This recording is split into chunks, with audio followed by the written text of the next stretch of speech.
बड़ी खबर के साथ में जो कानपुर से मिल रही है, ज्वेलर्स के ठिकानों पर छापेमारी का मामला सामने आया है। 1500 करोड़ की हेराफेरी का संदेह है।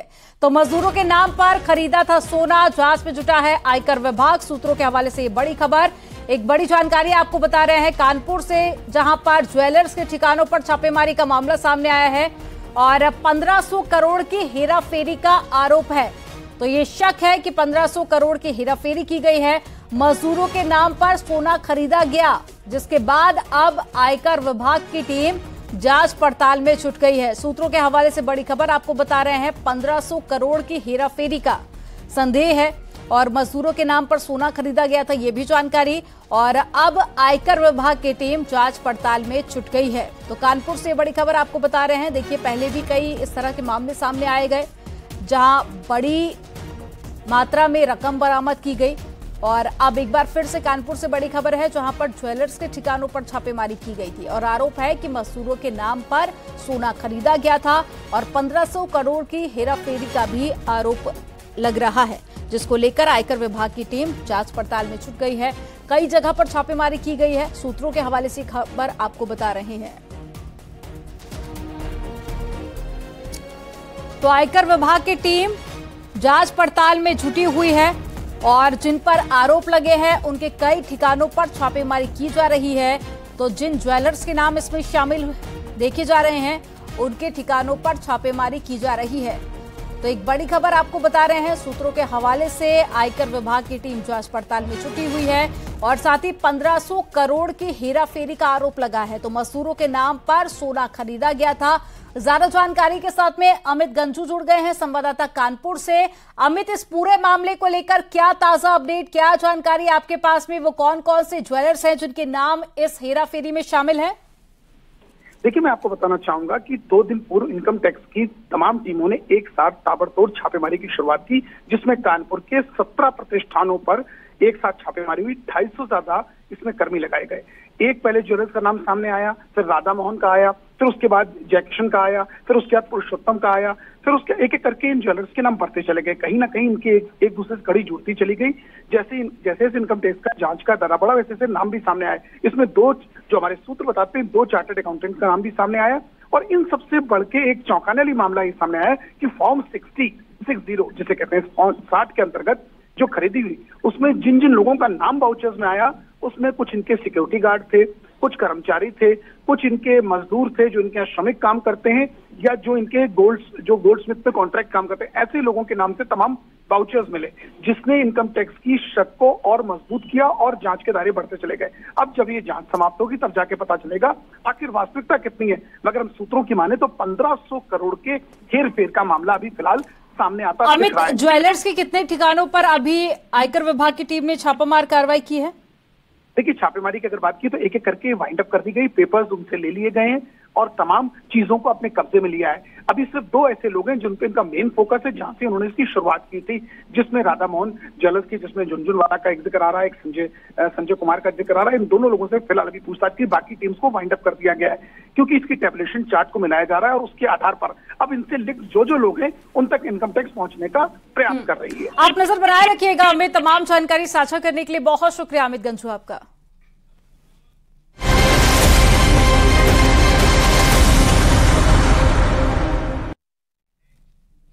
सुल्तानपुर में पूर्वांचल एक्सप्रेसवे पर एक बार फिर से लड़ाकू विमान उतरने वाला है। अब से थोड़ी देर बाद लड़ाकू विमान एयर स्ट्रिप पर रिहर्सल करेंगे और ये रिहर्सल दोपहर 2 बजे तक चलेगी।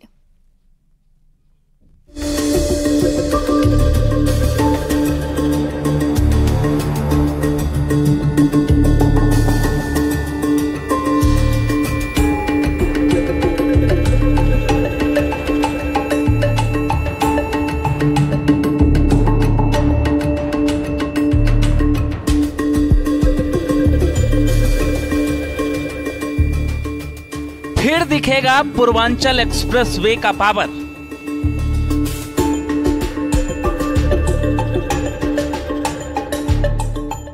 24-25 जून को एक्सप्रेसवे पर जेट फाइटर,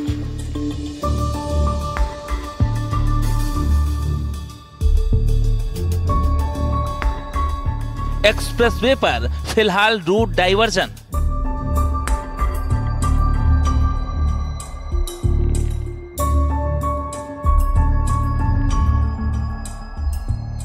2 दिन तक बंद रहेगा 6 किलोमीटर एक्सप्रेसवे।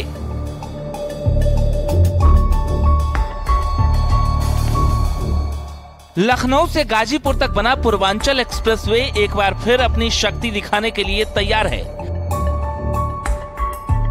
24 से 25 जून को वायुसेना के विमान एक्सप्रेसवे पर उतारने का रिहर्सल कर सकते हैं। दरअसल सुल्तानपुर के कुरेभार इलाके में पूर्वांचल एक्सप्रेसवे पर एयर स्ट्रिप बनी हुई है, जिसके मरम्मत का काम चल रहा है।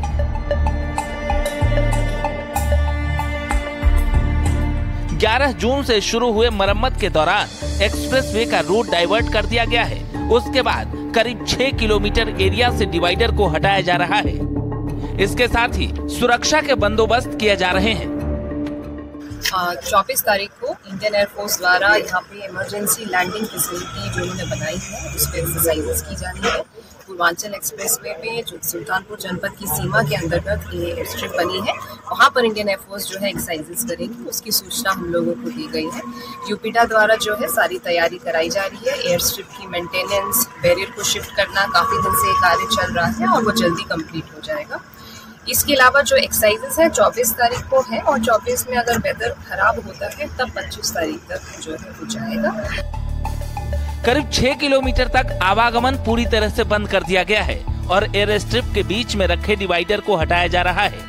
साथ ही उसके मेंटेनेंस का कार्य भी करवाया जा रहा है। करीब 1.5 साल पहले इस एक्सप्रेसवे का सीएम योगी की मौजूदगी में पीएम मोदी ने उद्घाटन किया था। उस वक्त भी खुद पीएम मोदी सेना के हरक्यूलिस विमान से उतरे थे। अब 1.5 साल बाद एक बार फिर एयर स्ट्रिप को मेंटेन किया जा रहा है और 24 या 25 जून को रिहर्सल के लिए सुरक्षा के भी व्यापक इंतजाम किए जा रहे हैं। न्यूज़ 18 के लिए सुल्तानपुर से पप्पू पांडे की रिपोर्ट।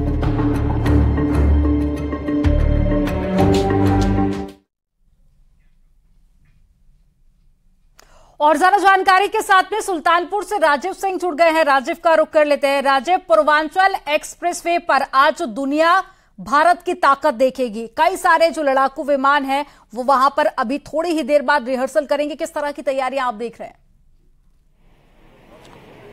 देखिए, यकीनन नवंबर 2021 में योगी सरकार द्वारा बनवाए गए देश के सबसे लंबे एक्सप्रेसवे में से एक पूर्वांचल एक्सप्रेसवे पर 3.2 किलोमीटर लंबी एक एयर स्ट्रिप बनाई गई थी, जिसका मुख्य पर्पज ये था कि कब आपात स्थिति में अगर कभी पाकिस्तान या चाइना के विरुद्ध कोई वार होती है तो उस दौरान इस एयर स्ट्रिप का उस जंग में प्रयोग किया जा सके। आप देख सकते हैं कि इस वक्त मैं उसी एयर स्ट्रिप पर मौजूद हूं, जहां अब से कुछ देर बाद भारतीय वायुसेना के जो जंगी जहाज हैं, लड़ाकू विमान हैं, चाहे वो मिराज 2000 हो, सुखोई हो या फिर जगुआर जैसे घातक विमान आपको यहां पर टच एंड गो करते हुए नजर आएंगे। और साथ ही साथ AN-32 जैसा जो मालवाहक विमान है जो किसी भी मौसम में उतर सकता है, वो यहां पर लैंड करता हुआ नजर आएगा। इसका मुख्य मकसद यही है कि अगर जरूरत पड़ती है तो इसे दुश्मन के खिलाफ इस एक्सप्रेसवे को, एयर स्ट्रिप को यूज किया जा सके। इसी के तहत आप देख सकते हैं कि कुछ ही मिनटों में क्योंकि लैंडिंग होने वाली है, इसीलिए वायुसेना के जो तमाम अधिकारी हैं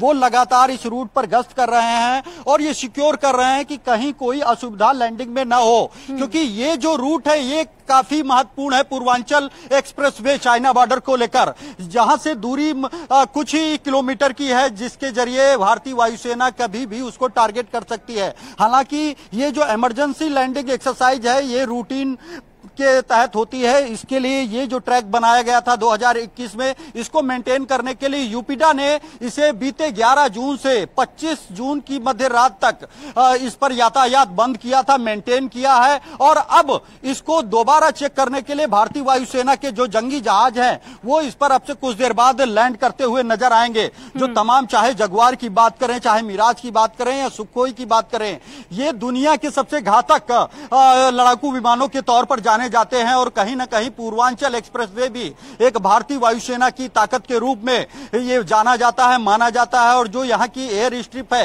ये 3.2 किलोमीटर लंबी है, जो कि लड़ाकू विमानों के सुविधा के लिए बनाई गई है। कभी भी इस पर लैंडिंग कराई जा सकती है। आपको याद होगा कि बीते 16 नवंबर 2021 को प्रधानमंत्री नरेंद्र मोदी की मौजूदगी में इस पूर्वांचल एक्सप्रेसवे का उद्घाटन किया गया था और इसी एयर स्ट्रिप पर प्रधानमंत्री नरेंद्र मोदी खुद वायुसेना के हरकुलिस 130 से वो लैंड हुए थे और यहाँ पर उस समय जो वायुसेना के जहाज थे उनका युद्धाभ्यास किया गया था, उनका एयर शो किया गया था।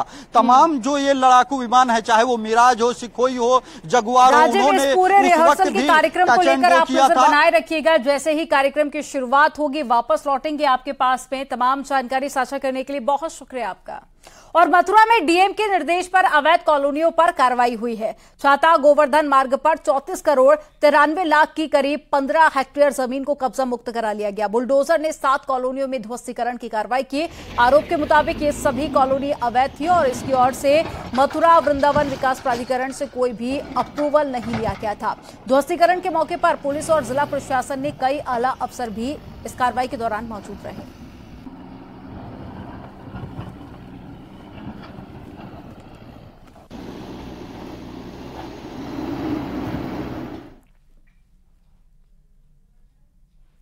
बरेली जिले में तैनात सीनियर महिला पीसीएस अधिकारी पर उनके पति ने बेवफाई का आरोप लगाया। प्रतापगढ़ में पंचायत राज विभाग में चतुर्थ श्रेणी पद पर कार्यरत पति ने अपने एसडीएम पत्नी पर उसके प्रेमी से जान का भी खतरा बताया है और पीड़ित पति आलोक कुमार मौर्य ने धूमनगंज थाने में पत्नी और उसके प्रेमी के खिलाफ तहरीर दी है।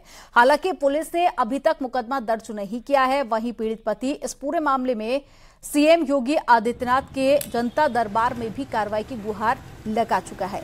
एसडीएम पत्नी पर रिश्वत लेने का भी एक आरोप है और पीड़ित पति ने बताया कि शादी के बाद पत्नी पढ़ने की इच्छा जाहिर की तो पत्नी को पढ़ाया लिखाया गया, पत्नी एसडीएम बन गई तो बेवफा हो गई।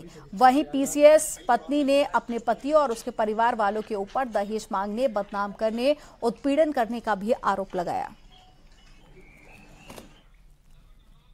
उनको सर मैंने पढ़ाया, पैसे उधार लेके, कैसे मैं छोटा कर्मचारी था, मेरे पास इतने पैसे दिए, मेरे पिताजी पैसे दिए, मैंने उनको पढ़ाया लिखाया। वो 2016 में सर 2016 में पीसीएस अधिकारी बन गई, एसडीएम पद पे चयन हुआ सर उनका। दहेज उत्पीड़न का मामला सर झेल रहे हैं सर हम। और सर यहाँ तक कि मेरी पत्नी सर मेरी जान लेना चाहती हैं, मुझे सिर्फ फोन करके कही है कि ये जांच सब रुकवा दो, नहीं तो तुम्हारी जान चली जाएगी। सर एक मनीष दुबे सर कमांडेंट है, उन्हीं साथ उनका अवैध संबंध है। मैंने सर उनको 22 फरवरी को रंगे हाथ अपने आवास पे पकड़ लिया था।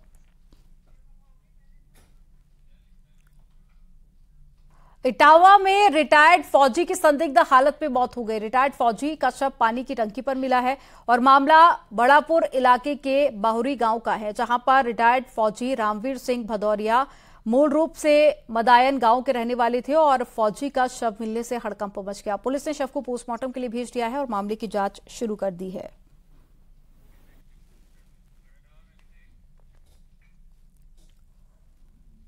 रायबरेली में हर्ष फायरिंग के मामले बढ़ते जा रहे हैं और शादी समारोह में हर्ष फायरिंग का वीडियो सामने आया।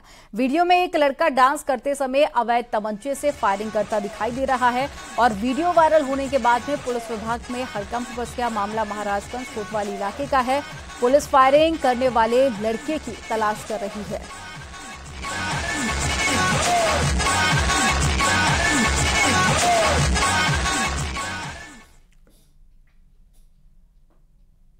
कौशाम्बी में ट्रांसफार्मर में भीषण आग लग गई और उसके बाद में ट्रांसफार्मर तेज धमाके के साथ में धू-धू कर चलने लगा। ग्रामीणों ने कड़ी मशक्कत के बाद आग पर काबू पाया। थाना सराय अकेल इलाके की ये घटना है।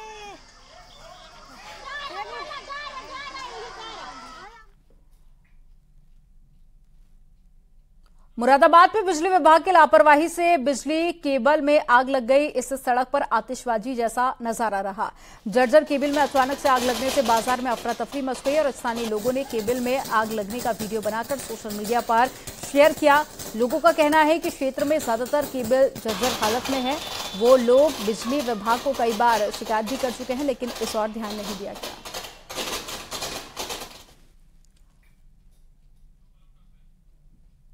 लखनऊ के ब्रदर्स स्कूल कॉर्नर में आग लग गई। दमकल की 2 गाड़ियों ने मौके पर पहुंचकर आग पर काबू पाया, लेकिन तब तक काफी नुकसान हो चुका था।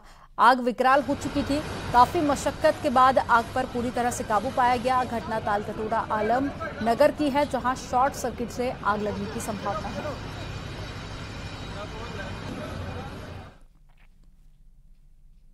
यहां रुकेंगे एक छोटे से ब्रेक के लिए। आप देखते रहिए न्यूज़ 18।